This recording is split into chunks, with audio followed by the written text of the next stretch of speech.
اللهم يا مؤنس كل وحيد، ويا صاحب كل فريد، ويا قريبا غير بعيد، نستودعك نفوسا حارت فيها الظنون، وأرواحا بحثت عن الأمان في ضجيج الحياة فلم تجده إلا بقربك.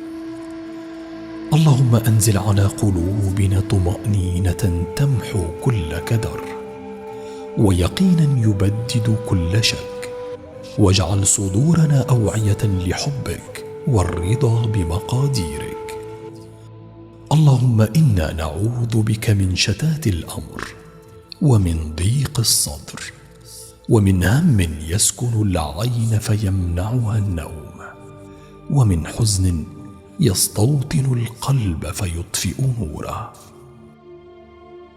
اللهم يا من بيده خزائن السماوات والأرض، يا من تعلم خائنة الأعين وما تخفي الصدور، ها نحن في رحاب شهرك الحرام، شهر رجب الذي هيأته لنا محطة للسكينة والتوبة.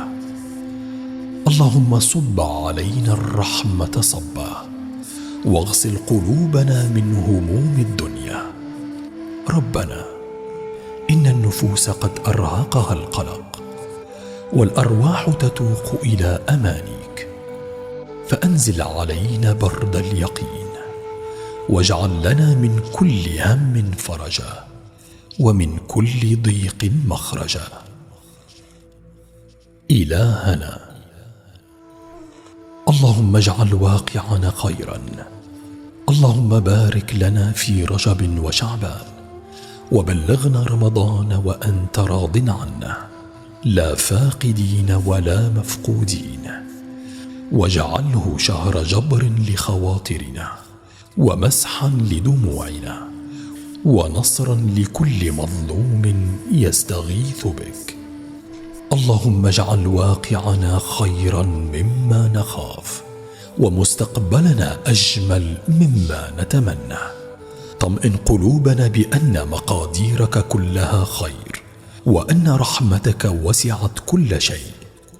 اللهم اشف مرضانا، وارحم موتانا، وألف بين قلوبنا، واجمع شملنا على ما تحب وترضى.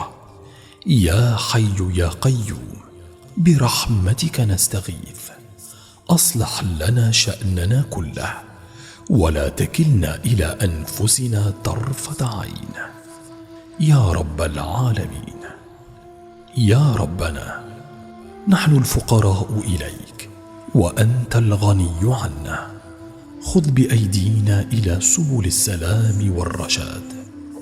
يا حي يا قيوم يا ذا الجلال والإكرام.